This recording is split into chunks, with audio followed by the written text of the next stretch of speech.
You're a podcast listener, and this is a podcast ad.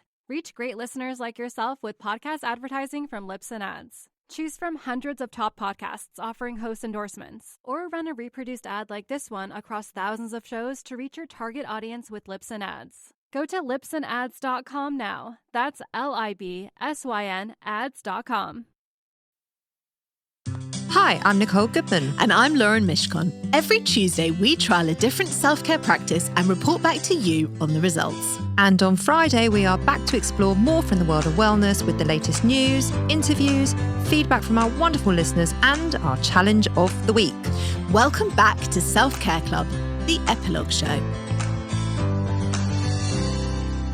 Welcome to Friday's Epilogue Show, where we're taking a deeper dive into this week's practice of EFT tapping.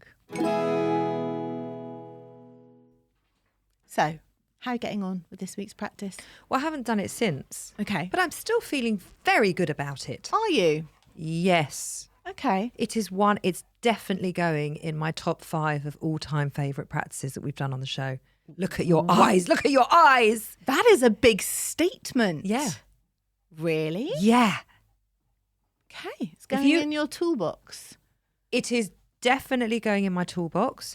Also, Kate mentioned something, I think it was on the main show, about it can help for migraines. So when she's got some time, I'm going to book back in with her and see if I can sort of get to the root. Because it is so powerful for me and it releases so much. That why would I not give it a shot for that? Brilliant. Why are you looking so surprised? I just didn't think it would be like right up there for you. It's right up there for me. Okay. Right. If we had to pick our top 5 practices. Oh, God. Yeah. Of all time. Of all time. That really worked. Yeah. Or that you still use. That I still use. The menstrual cup. Yes. Literally, that's have changed. Have it in right now. That has changed every month for me. That's changed my monthly routine. Totally agree. So I'm going with that. That's a very early one. We've done about 600 since then. I know, but I'm just thinking about what am I still actually using now. I'm trying to use assuming good intent more because I think that was a really, really useful practice. I still, the jury's still out for me on that one. I'm trying on that one, as in it still sits with me. I think you have to be very careful with it because I think it can turn toxic very quickly. What else did I love? My ones are how to stop apologising, how to give a heartfelt apology. I thought they were very interesting. Yeah. EFT. Yeah. I know choir was one of my favourite ones, but I haven't been back to choir. Yeah. So I'm not using it. I have. I've watched them rehearse. You have? Yeah. And I was going to go, actually. They were in a show on Sunday at the Barnet Festival. Anyway, I didn't go, but I was really very close to going. Definitely the mental practices. The mental practices have been brilliant, but I have to say, like, enjoyability-wise, I've loved all the really woo-woo ones. Like the crystal healing. The crystal healing. Yeah. I loved the Reiki. Yeah. I loved the angel therapy. You did. That was incredible. That's so interesting, actually, that you always go much more that way. And you are such a cynic. I know. It's weird. It is weird. But anyway. Anyway, are you still doing EFT? Will you still do it? How's the driving? I had to do it because I shall tell you for why. I was going on the... By the way, clubbers, if you can hear some panting, it isn't that Lauren and I are hot. Lauren has Barker, her dog, in the studio, and he's a little hot. Well, he's just can't. There's sort of some grumbling going on, Yeah. some sort of old dog grumbling. And panting. Yeah. So that's him, you can hear. I can't edit it out, I'm afraid. Sorry. I was going on the tube with my son off somewhere. Did you? I'm trying to remember where we were going and I can't. Did you become the train driver? Well, funny the you tapping should was say so that. powerful. No, I took over. We got to the tube station and it was shut. It was like weekend works and it was shut. And so I had to divert and go to this whole other tube station on a completely different line and a route that I had never driven before in order to kind of bypass the Northern Line. And I did try and get an Uber and I couldn't get one and it was going to make us late. And I got really stressed and really anxious and I felt really out of control. And I just did a bit of tapping. Where did you tap? Like, what did you do and what did you say? I did the tapping that she showed me, the routine, hands first, then eyebrows, forehead, top of the lip, chin, collarbone, and the back. I did the whole thing a couple of times and I said what she had told me to say in the session, which is, I feel out of control. I'm worried that I'm going to get lost. It makes me frightened when I feel like I'm going to get lost. I feel anxious, but I'm not an anxious person. That was the one that kept coming up. That Kate and I must have repeated that back to each other. That was the one. I muttered it because I didn't want my son to think I was fucking mad. I was just about to ask her, what did Josh, did he see you doing it? It wasn't Josh, it was Max. Oh, right. So your 17-year-old. So my 18-year-old who's like, Mum, I've put it on Waze, just drive.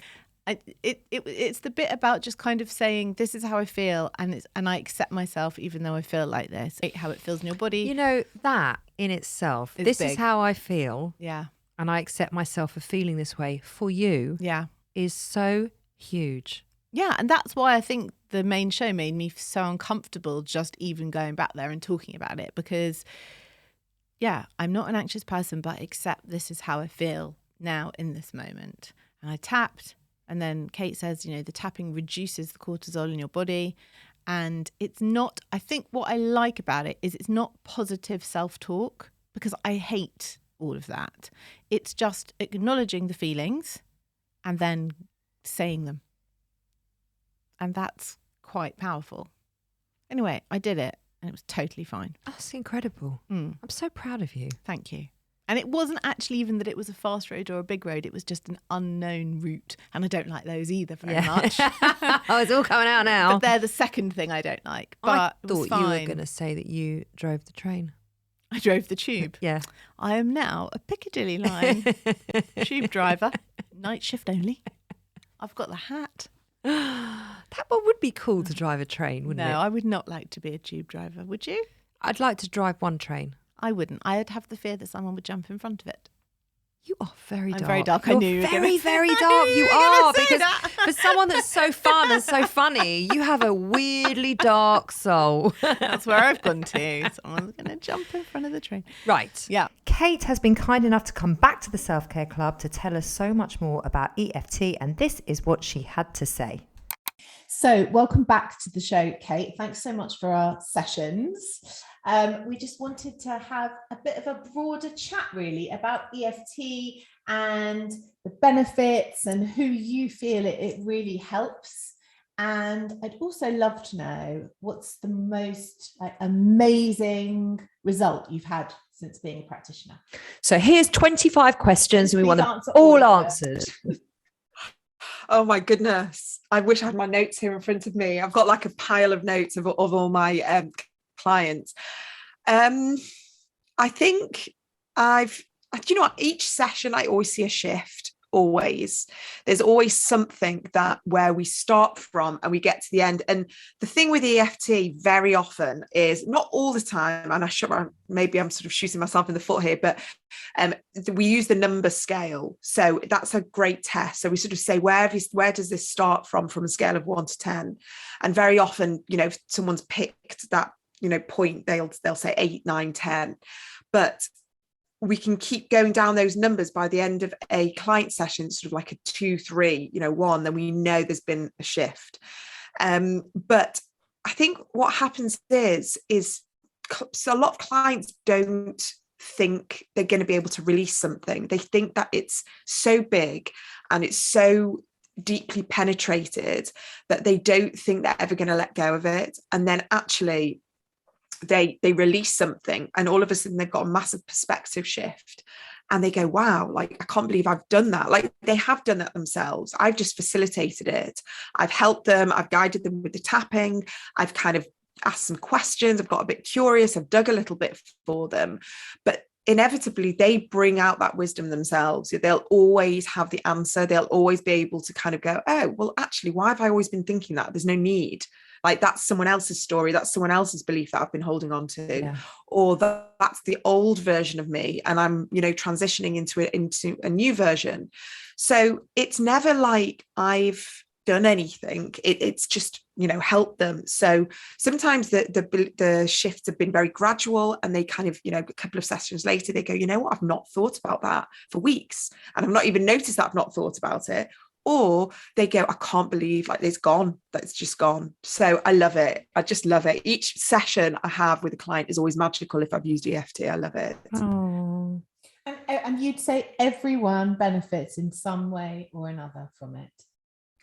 Even if, so from a physiological level, it reduces the cortisol in your body. So they've done, if you're really science-based and you don't want to think about any of the woo-woo sort of energy side, they've done brain scans. There's a website called, I think it's Evidence-Based EFT, and I've just forgotten the name. I always forget her name, but she's a doctor based in Australia, Dr. Peter Stapleton. She's a real doctor. She's a lecturer at the university, and she's obsessed with EFT, and she's obsessed with promoting the evidence behind it. And she's done all these brain scans and body scans, and they see the cortisol, the stress hormone in your body, be reduced. And so if you just want to use it as a calming technique, you're prone to anxiety, you're prone to sort of having a nervous disposition, or you really need that sort of calming tool, then just use that and use that alone. But if you want to kind of get to the deeper rooted stuff, like more of the emotional side, then I also believe that anyone benefits from it if you're open to it. That's amazing. It is a very powerful technique. And Lauren and I both had very different experiences, but both were transformational, weren't they? Yeah. In their own way. Very, very different. I came up with a physical thing that actually wasn't really a physical thing. It had just manifested that way. And you came with a lot of anxiety. Yeah. Yeah. And I loved what you said about the thought process. You just dig a little deeper, and that thought process sometimes can be somebody else's thought process or somebody else's belief that you've been carrying around, and then you just suddenly think it's your own. But just with a little bit of tapping, you get to, and you do release it. It does just free something. It's amazing. Do you think that part of what you do is intuitive, as well as knowing about the EFT? Is that something that comes with experience, the knowing when to dig, when to prod, when to not? And how do you do that? Yeah, so very much so. I actually think when I'm tapping with a client, we kind of go into like a bit of a space together, a bit of an energy space. And it's the only time, I've never actually admitted this, but it's the only time I've ever felt like it's not hear voices. I really don't hear voices. It's like things drop in, things just come to me, like intuitive nudges. It's like energetic downloads. Yeah, it is. And I believe, and I've known this from like my mentors, that when we're tapping together, the energy is there. There's an energetic kind of connection between me and the client. It doesn't matter. I do everything online, so you have to be in person. But I definitely get these intuitive nudges to say, ask this question, mention that, delve into that, like give her this, bit of information and see what she does with it. And it really does. It's like it opens up. I think what happens is with your brain, again, it's sort of like a scientific side, you're not using the rational side of our brain. We kind of put that to the back, and the subconscious comes in, and we're allowing that side of our brain to kind of kick in a little bit more, instead of kind of always, with the what ifs and the ego sort of side. It's definitely allowing us to kind of go to that other part that maybe we don't access on a normal day to day, when we're on our phones and we're rushing and we're constantly trying to make sense of things. This is a little bit more intuitive. It's just tapping into that kind of like deeper wisdom within us, or that we all have, but we don't allow the space for it to come through. And the tapping, because we're accessing these meridian points in our body, it's all energy. And that's why it's brilliant there is a lot of evidence behind it that we have an energy, and we can work with energy. And I'll tell you an amazing thing that my mentor works very much with this. She does something called surrogate tapping, which is really kind of on the scale of woo-woo, but it works. And she basically taps with parents, mostly mothers, for something that's going on with their children. So if there's something going on, like their child's being bullied, or their child's not talking to them, maybe God forbid, there's like an eating disorder or depression, anxiety, and they're doing everything they physically can, and the child's still not opening up, the child's not kind of working with them.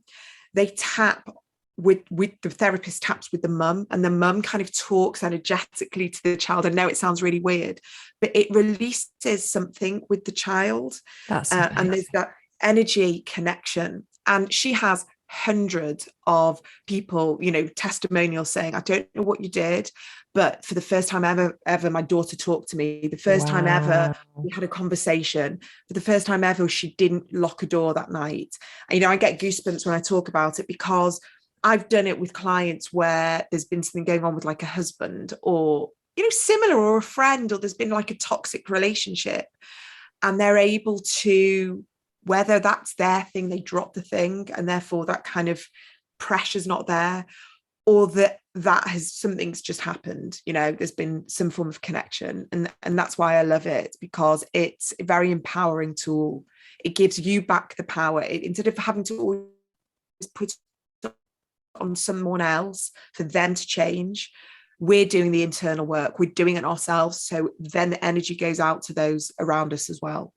Nice, lovely. Yeah. How much should someone expect to pay for a session of EFT in general? Because I have absolutely no idea what the ballpark is. Oh, again, it just depends. It depends how experienced they are. It depends what other work they're doing. It can range from like, I don't know, £45 for a session to maybe like £200 a session. Okay. So it really depends. It depends on what are the skills you have. So what's amazing now is that a lot of psychiatrists, I was speaking to a psychiatrist the other day he's got a doctor before his name, and he's like, tell me how I can train in EFT. So there's psychologists, there's psychiatrists, there's doctors being trained in it, GPs.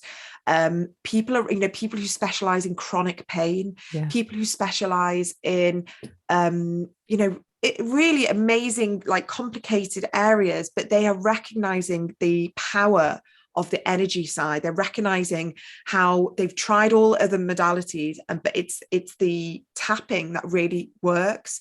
I'm part of an amazing guild of women who use EFT, and they're all from such different modalities. And they all come back and go, it's the most powerful tool we've got. We've been trained for like 5 years in this, and then I trained for like 18 months in EFT, and it's been that's the thing that takes it over the edge. And it's amazing. That's why. So it really does depend. So, wherever you work, what country you're in, and what specialities you've got. And if people want to find you, Kate, how can they go about that? What's the best way of contacting you? Yeah, I'm on Instagram. So it's Kate_Moore Youssef. I've got a podcast. So I work, my specialty is working with women with ADHD. And my podcast is the ADHD Women's Wellbeing Podcast. And I just found that EFT and ADHD go really, really well together, because there's a lot of nervous system regulation needed. There's a lot of overthinking, anxiety, worry, ruminating. We're very tense very often. We need slowing down, we need calming down. And for me, I went and trained in EFT before I got my ADHD diagnosis, but that was it was like there was lots of dots, and then this has helped me connect lots of dots, because it's made me understand why there was a lot of tension in my body, why I felt like this, my nervous system was always quite fraught. And that's why I was leaning towards finding something that was just calming. I found EFT about 10 years ago when I went for a session myself, and I went thinking I was just going to get like a kind of counselling session. And I went for I'm happy to disclose, I had a miscarriage, and it was quite late on, and I thought I was fine. I kind of mentally processed the miscarriage, but what I couldn't get past was trying again for another baby. I was convinced that I was going to have another miscarriage. And I just didn't know if I could go through that trauma again. I just couldn't imagine. I thought maybe the miscarriage was a sign. I thought it was like, you're done. You'd be happy with the babies that you've got. And there was so much going on in my head. I was very anxious, overthinking it, a huge amount of tension. And I don't know, it was just all in my body. And the counsellor who I went to just bear with me. And, I'm going to do something. And she just said to me, what's the one thing that's playing over and over like a loop in your brain? And I said that I think it was kind of like it was a sign that I'd had my lot and I should be happy with my lot and I shouldn't have any more babials. And we got to the root of that, and she did loads of tapping. There was a lot of tears, huge amount of tears. Maybe it was because I hadn't released that at all. I'd maybe just gone into kind of survival protection mode, kind of like get back on track, because it took its toll physically on me. I had 2 little babies that I had to look after, and it helped me process what happened, and it helped me release a lot of the pain. It was a huge amount of pain. And I kind of went out of there. I was like, you know what? If I try again, it's going to be fine. Yeah. And that was one session. Wow. So yeah. And then after that, I was like, that is amazing. And then it took me another 8 years to go and get trained in it. So for me, I've kind of seen how it's worked on me through quite a big trauma. And then I was like ready to get to train in it. And it's really solidified how I want to coach. It's kind of allowed me this holistic practice to work with women who I can really relate to, who are, quite anxious and overthinking and need calming and regulating, a lot. Lovely. Yeah. It's lovely. Thank you so much. We are delighted to finally have you on the show and to bring your incredible skill and talent to our listeners, aren't we? Yeah, it's been very, very interesting. That's the best you're going to get from Lauren, let me tell you. I know you're cynical, aren't you? But that's okay. I like working with cynics. It's fine. Me, I'm like, I love it. It's amazing. What else can you do? I think I might have to book a session in for you with my migraines, but we'll have that in a private chat. Kate, thank you. Thank you for all the work you do. Thank you for just being the marvelous you and for gifting us 2 powerful, amazing sessions. Oh, thank you. Thank you so much. Want a website with unmatched power, speed, and control? Try Bluehost Cloud, the new web hosting plan from Bluehost, built for WordPress creators by WordPress experts. With 100% uptime, incredible load times, and 24/7 WordPress priority support, your site will be lightning fast with global reach. And with Bluehost Cloud, your sites can handle surges in traffic no matter how big. Plus, you automatically get daily backups and world-class security. Get started now at bluehost.com.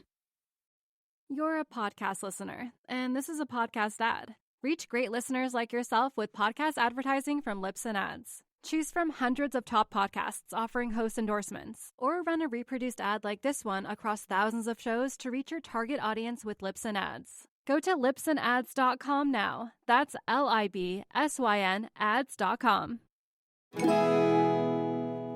Should we get to what we asked on Instagram? Yes. Okay, so the poll. Yeah. Have you ever tried EFT, in brackets tapping? Mm-hmm.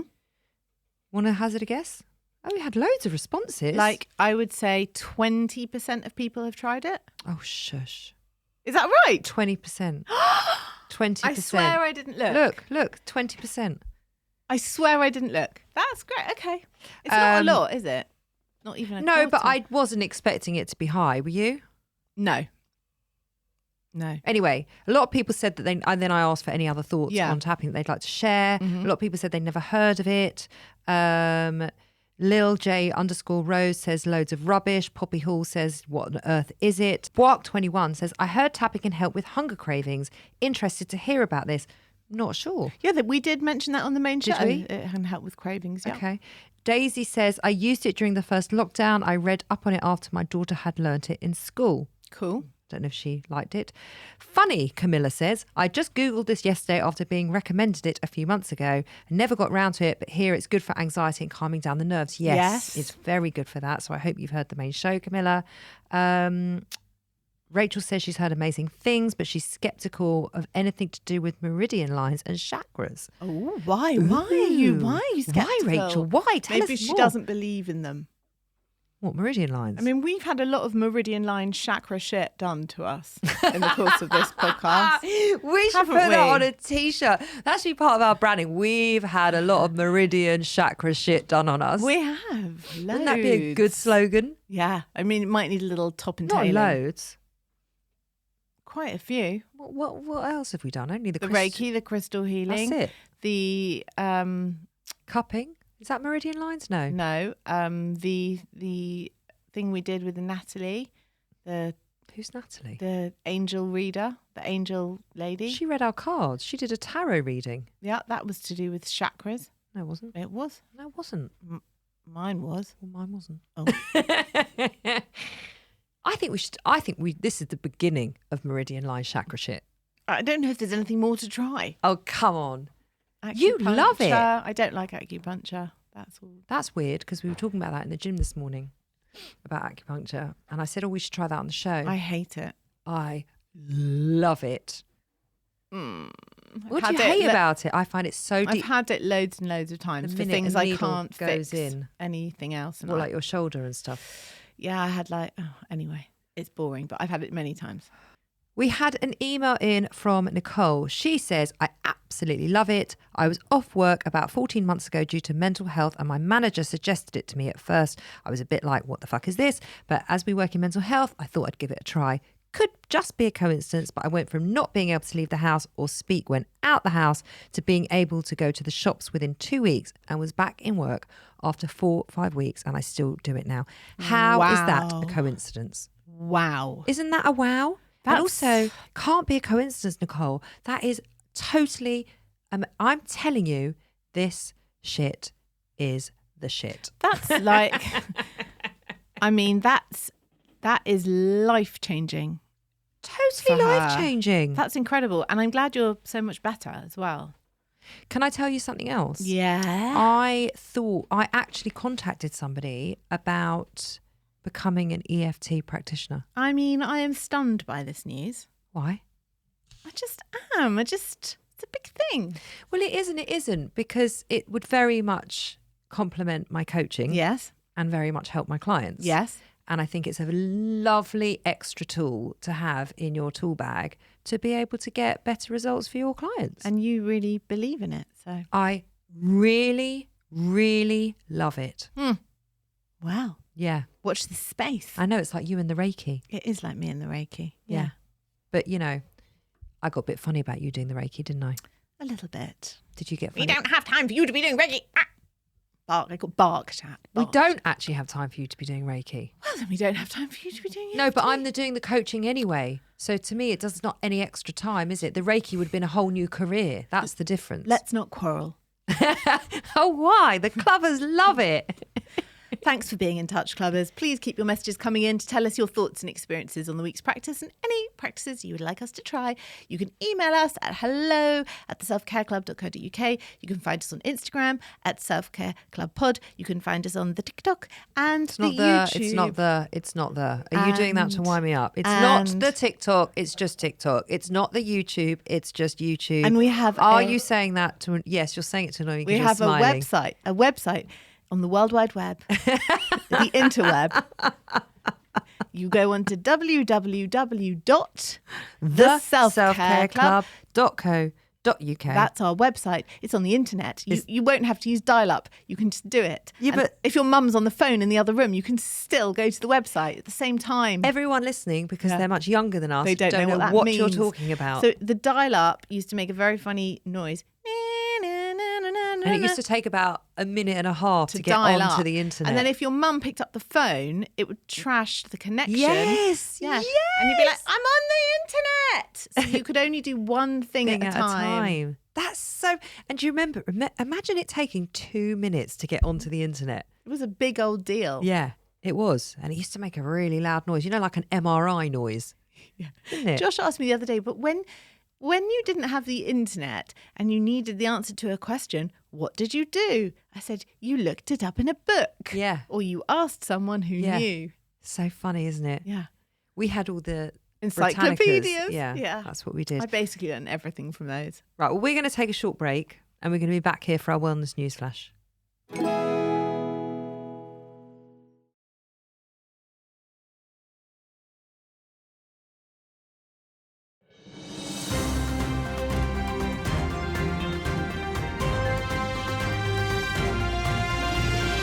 Wellness News Flash.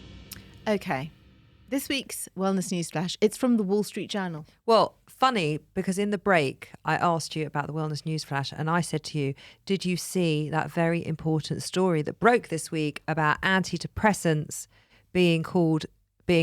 someone released a statement saying that antidepressants are a placebo. That's been said quite a lot over the years. Well, there was a big story that broke, and it was a whole thing. Yeah. And I thought that's what our Wellness News Flash was going to be this week. No, it's not quite that heavyweight. It's not quite that heavyweight. And you said, no, we're not Newsnight. We're not Newsnight. What did I say? I'm not Emily Maitlis. No. You are not Paxman. So is it a bit more light-hearted, is it? A little Come on then, bit what more. have we Okay, got? this is the headline. Armpit hair is back. Can I just, before we go into this very important topic of armpit hair, I just want to say on that topic of antidepressants and someone saying that it's a placebo, I think it's just an important point that antidepressants obviously help hundreds of thousands of people every day. And it's really important to stay on your antidepressants if they help improve your quality of life. And I think for anyone that is now struggling with that on the back of this article, then please just go and speak to your doctor and just be responsible for your own mental health and your own well-being, because articles like this come out all the time and they can be very toxic for people that are in the throes of it. Well, and extremely dangerous if you just decide to stop taking your medication Because one you think morning. that they don't work. Yeah. So please don't do that. So just be kind to yourself and do what needs to be done. Yeah. Come on then, back to armpit hair. This is the headline. Whether you like it or not, how armpit hair has resprouted from glossy ads to celebrity underarms and even the cover of Vogue. I have seen this popping up a lot more. It's a thing. It's a real thing. Come on then, what have we got? When Julia Roberts appeared at the Notting Hill premiere in 1999 with hairy armpits peeking out from her sparkling red gown, the debate about her body hair trumped any news about the rom-com, which went on to become the highest-grossing British film of all time. Now, if Hugh Grant appeared on the red carpet with armpit hair, it wouldn't have made the slightest piece of news. Hugh Grant would never appear on the red carpet in a sleeveless vest. That might make news. It might. That might make news. I'd be shocked to see Hugh Grant's armpits, unless he was fully naked. Would that be a shock? That wouldn't be a terrible thing, would To it? see him fully naked. I actually don't think he looks very... I don't reckon he'd look great naked, do you? I love Hugh Grant, but he's, I see the appeal. In Hugh Grant? Yeah. Yeah. I mean, he wouldn't be my first port of call. He wouldn't be my first port of call, but he has got that sort of posh boy charm. You know who about I him. always loved? Who? Vince Vaughn. Not a classically conventional, good-looking guy. I know what you mean. But the height, the build, the charm, the charisma. Sort of a weird Americanish version of your own husband, sort of. No, he's not. It's a similar vibe. I get it. I totally get it. He's this big burly guy who's got loads of charisma. I know what you mean. Yeah. I know what you mean. My go-to favourite of all time. I bet it's very classic. Go on. Even though George he is... Clooney. Yeah, no, not Richard Clooney. Gere. No, Harrison Ford. He is 74 Can I now, tell but you? I'm telling you, he's still the most handsome man in the world. I just knew it would be someone older. I just love him. It had to be older because just you love are him. a geriatric. Because I'm 80. 'Cause you're 80. Come on, he's one of the most handsome He men does of all. nothing What? for me. Even in Indiana Jones, he did nothing for you. I was a child, first of all, when I watched my Indiana God. Jones. He's the most handsome man ever. He's not. He is. He's so... I mean, you are going back a long way. Is there no one more current? Like Bradley Cooper? Oh, Bradley Cooper. No, I prefer Mark Ruffalo. I don't know who that is. Who is that? He's a very famous actor. Well, what's he been in? Well, I'm going to tell you who he's most recently played, and you'll be like, no. He played the Hulk, right, in the Marvel movies, but he doesn't look like the Hulk. He looks like a normal, sort of dark-haired, ruffly-haired, rom-com kind of guy. You'd like Mark Ruffalo. He sounds yummy. Well, we found out recently, didn't we? That we have exactly the same taste. We have very similar taste in men. Yeah, and we've often said if we were single, we'd have a problem. We'd have a big problem. This is nothing to do with armpit hair. But our husbands don't look alike. No, they don't. At all. You'd like Mark Ruffalo. You definitely would. I don't. Yeah. I'm not interested in Harrison Ford. Well, that's fine. Because I'll be busy with Vince Ford. Right, go on. Wow. So Hugh Grant is on the red carpet. No, he's not. in Julia a Roberts wife was on the beater, red. what terrible thing it was. Julia Roberts was on the red carpet. Anyway, this was. So was he, by the way. But this was all But about he was her in a armpit He hair. was in a tuxedo. His armpit hair was covered up. Anyway, the Herald Sun in Melbourne at the time had a headline, "Fussy about feminism," and the Denver Post said, "Fur flies when Julia Roberts greets the crowd," and the Sun said, "Pity woman." That was the headline in the Sun. Yeah, but this is awful, and this is also in 1999. It was. They even had a furry phone in to ask readers to phone in with their thoughts about armpit hair. So shouldn't armpit hair for all genders, embraced by celebrities, espoused by laissez-faire hippies since the 1960s, be a non-issue by now? Of course it should be. And yet, it still has the power to raise eyebrows even as it enters the zeitgeist again. Well, it's like a political statement now, isn't it? So, Yeah. So this cover of this month's cover of Vogue, August's front cover of Vogue, UK Vogue. yes, features Emma Corrin of The Crown. She played Love Princess her. Diana, Yep. and it is the first to feature, firstly, a non-binary person, and the first to show armpit hair. The actor who uses they them pronouns joins a growing number of female and non-binary people that flaunt their armpit hair. A Hollywood sampling: Miley Cyrus, Jemima Kirk, Lourdes Leon, daughter of early adopter of armpit hair, Madonna. She hasn't got any now. She did in the 80s. It was cool when she did it. Sort of. It was also, she had that, she was a bit like dirty looking in those Like a Virgin days. Know what I mean? Net tied in her hair, hairy armpits, fishnets. Well, she did all right out of it. She did just fine, yeah, in the end. Armpit, In the end, in the no, end, she did all right throughout. 40 years later, still going. She looks very strange now, Madonna. Very strange. You know what? She can because she's Madonna, and I will not have you say a bad word against Madonna. Not one I love, bad word. I love Madonna, but I kind of would like her to have aged a little more than she has, I wouldn't have. gracefully. No, Madonna of all people Yeah. did not need to age gracefully. She's nearly my mum's age. She was not the person who was supposed to age gracefully. I don't want my mum in like a thong now. Your mum is not Madonna. I'm really Sorry? sorry. What do you sorry, mean my mum is Jackie. not Madonna? You're lovely. You're a lovely lady, but she is not in the same league as Madonna. She's not iconic. She did have, well, you say she's not iconic, but in the 80s, she did have a bubblegum pink, strapless poof Did she dress. go out with Warren Beatty? No. She had a stone-washed, studded denim dress. That was fucking cool. She dressed like Madonna. Did she She grow wasn't Madonna. Did she grow her armpit hair? Absolutely not. Right, so why are we talking about her? Don't know. Anyway, armpit hair is increasingly trickling down to the masses. Growing up in rural conservative North Carolina, Jada Mackenzie Travis didn't even know that refusing to shave was an option. The florist and singer, 24, had never seen a woman with armpit hair. A trip to New York exposed her to different gender expressions and inspired her to grow her armpit hair out, and now she sees it as a way to live more authentically. In modern history, women have always had smooth armpits in the public eye, so it's very hard to undo that, says Rachel Gibson, a hair historian in London.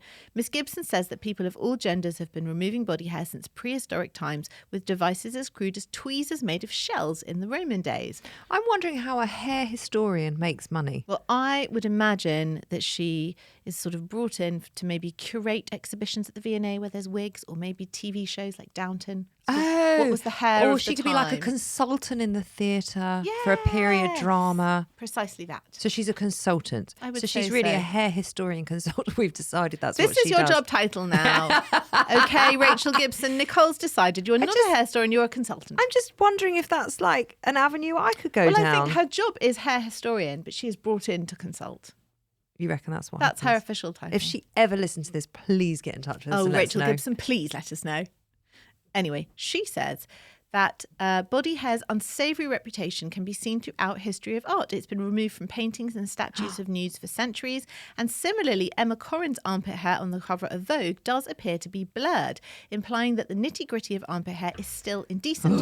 Vogue had no comment on the image. Vogue, do better. You should have commented on that, and you should have had something really cool to say Well, about they put it on the fucking front cover. Yeah, so that's quite a lot to say. So have a statement about it.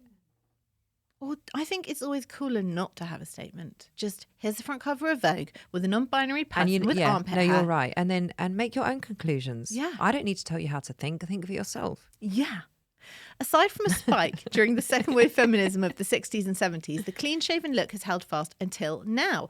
Retail analysis firm Mintel stated in 2021 that the hair removal market was already on a sluggish trajectory before COVID. Sluggish trajectory. I can't say that word. Which can partially be attributed to consumers' relaxed approach to shaving and hair removal routines. For some, armpit hair is a statement. For others, it's just more comfortable, more efficient, less irritating to the skin, or in keeping with their cultural or religious beliefs. Hair removal companies are following the zeitgeist, framing armpit shaving as a choice rather than a necessity. Wow, that's talking about having to rebrand your whole company. Oh my God. It's tricky when you're a razor company and you don't want to talk about shaving being a must. Yes. That is hard. Billy, a hair removal startup launched in 2017, says it's the first brand to show body hair in the 100 years of shaving advertising. Its merry, millennial-friendly advertising shows a range of diverse body types and different amounts of body hair. Gillette Venus has also recently shown models with unshaven armpits. According to many who are taking a stance on body hair, it's as much about hair positivity as it is about autonomy over their bodies. Hair positivity. Love it. Body hair is another opportunity for women to exercise their ability to choose. Taking control over your body hair could have larger ramifications for your life in allowing people to be what they want to be. I love it. This is an American article. Yeah. And they're encouraging women to take ownership over their own bodies and grow their hair. But don't take ownership over your own bodies if there's a baby that you don't want or can't have or can't afford to have or it not might be viable. It might impact your health in a negative way. Yeah. Keep that in. That's okay. Keep that in. But you know what? We're still very progressive as a country. Grow your armpit hair. What the fuck is that? Do you grow your armpit hair? No, because I'm lasered. Me too. If I wasn't, I still wouldn't. Imagine in like 10 years' time, if everyone has armpit hair, you and I are going to be so untrendy because we're going to have to get like armpit merkins. We're going to have stick-on armpit hair because we are no longer able to grow our own because we have lasered that off. The thing is, they'll sell them in Claire's accessories, won't they? We're Armpit a generation merkins. too late for this. We are are. so deeply conditioned in armpit hair on women being unacceptable. For sure. So I love that this narrative is changing and I love that my kids will have the choice. But the thing is, I do teach my 2 young teenage girls to shave their armpits. But did you teach them, or are they just modelling their armpits on their mother's armpits, which is smooth? It's the same thing. And I do tell them if their armpits need shaving, but actually I might change that conversation and ask them how they feel about it. Yeah. Because I want them to have the choice. And also, like, dye that shit. Go bright blue. Go bright pink. Have a party under there. Get creative. Let's just show some artistic creation here. Plait it. Bead it. Like Monica in Friends when she did her with beaded the hair in the Caribbean. Do that under your arms. Then they're going to clink when you walk down the street. Might scratch. No, that sounds horrible. Might get indentations under your armpits. No, I'm not into that. Wouldn't be good in the gym. I think it would be a little bit smelly in the gym. I'm just saying, you could have a party under there and get really creative ideas. A pit party. You could do a fishtail plait. You could do all the different braids. Have you got time to be plaiting your daughter's armpit hair on top of everything else that you do? Mom, can you do the left one in a fishtail plait? And can you do the right one? No, not like that. Not like that. Oh my God, that is so something that would happen to me. You're right. Just fucking shave it off. Be done with it. Right. Self-care. Yep. That's what we're here for. That's what we're talking about. That's what we're pushing. I'm going to tell you a story. Tell me a story. It's called a self-care fail. Hashtag self-care fail. We used to do that segment. Well, I'm doing it on myself. Okay. I managed to fail in one of our own shows. I managed to fail to take a compliment. The same compliment 3 times, one morning, 3 separate people. Oh, stop it. 3 separate people. It is the truth. I had a shower, I washed my hair, I dried it, I put on a red sundress from Zara. Nothing special, wasn't expensive. Stop it. I'm just No, but you're already describing. No, you're not. I'm just saying I wasn't you're not. like you're all right, just carry on the story. I wasn't pitched up for a party or like I hadn't spent You mean hours. no one had a right to compliment you? I hadn't spent hours getting ready. It wasn't a special event. It was just a normal Tuesday morning. So my friend drops off her son for a play date. I open the door. Oh my God, is that what you look like normally in the mornings? You look wonderful. I was like, oh, I'm just clean. I've just had a shower. For God's sake, I've just washed my hair. That's all it is. Bye. How mean to say that to the other girl. Carry on. That was Then- the second one. Then my other friend came over to walk the dog with me. Wow, you look so pretty today. You look amazing. I was like, oh, for fuck's sake, I'm just wearing lipstick. That's all it is. It's just the lipstick. Leave it alone. So we walk the dogs. We do this whole long walk. We end up at this cafe. There are two ladies in their 60s having coffee. One of them, a stranger, says to me, "You look wonderful. Did nice. you walk here looking like that?" "Yes," I said. She said, "Where's that dress from?" I was like, "Oh, it's just Zara. It's like nothing special. It's like nothing special." And she went, "And the lipstick and the whole thing." And I went, "Oh my God, I just had a shower." And my friend said, "I told her she looked lovely this morning." And this woman said, "Excuse me, take the compliment." Yeah, even a bloody stranger's now telling you. And I felt shame. I felt shame. I thought, I've done a fucking week on this practice. I host a podcast where we have done how to gracefully accept a compliment, and I have just thrown it, chucked it back at three people's faces this morning. So I said, you know what? I will take the compliment. Thank you And put very it in my much. pocket. Thank you very much. You don't need to feel shame. What you then need to do is step into compassion and self-love and just be kind to yourself. Because that's also part of what we do. Seriously, I can't even learn from my own podcast. Well, What the fuck? interestingly, Yes. I had a compliment experience. I went up to one of the girls in the gym and I mentioned her on the compliment show. Oh, yeah. So we're going back a while now. And I said to her, because she's lost weight, she's really tan, she's been away, she's just glowing, she looks fantastic. And I said to Abby, "You look amazing." And she first of all went to say, "No, you do." And then she said, "Actually, no, thank you. I'm going to take it because I listened to your show." Fucking hell. Isn't that great? I mean, I'm so happy that other people are learning from our show because clearly I am not.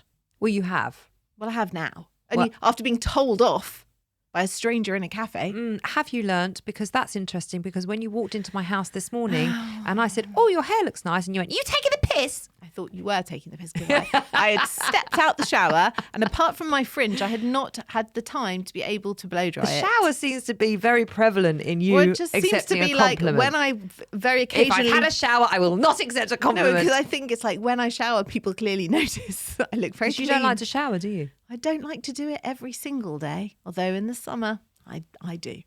Good to Take know. one for the team. So you didn't learn, by the way, because you didn't accept my compliment. I didn't let him. Look, Barker's come to give me some sympathy now because he feels like I'm depressed. It's all right, Barker. Anyway, clubbers, we've got lots to talk about now. Yeah, we're not going to be here next week, but we are going to be here. Yeah, because we're not going to leave you in the lurch. But what is happening is we are actually going on our summer. We're breaking for the summer. You know what they call that?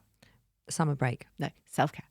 Oh, yes. 'Cause That little thing that we're pushing all the time. We are also allowed rest, recuperation, relaxation in order to come back in the autumn bigger and better than ever. But we are not leaving you in the lurch. We have picked some shows from our back catalogue, some shows that we felt could be relevant now, and just some that we really enjoyed. Yeah. So we've got Body Positivity, we've got Perineal Sunning, which was the butthole sunning, which Yeah. was just a stupid, funny show. Intuitive Eating. Perfect for We've summer. got The Suitcase, which is also another silly show, and Compliments. So that's going to see you through for the month of August, plus our clinic. So we are still in your ears 5 days a week, even if we are not sat here talking to you live. We'll still be thinking of you. We'll still be thinking of you. And then we're going to come back in September and we're going to be fresh as a daisy. And we've got some amazing content coming up. We're going to have a few tweaks to the show, aren't we? Yeah. And we're going to come back renewed, refreshed and ready to go for lots more self-care. So have a lovely summer. Have a clubbers. lovely summer. Look after yourselves. Have a bit of rest. Put Enjoy on some sun cream. Enjoy the sunshine. Yeah. And just take care, invest in your self-care, and you can always be in touch with us. hello@theselfcareclub.co.uk. We will still be answering emails, or you can DM us at Instagram. We'll still be picking up on all of that. Yeah. And we'll be back next week, but we'll be really back in September. See you then. Bye-bye.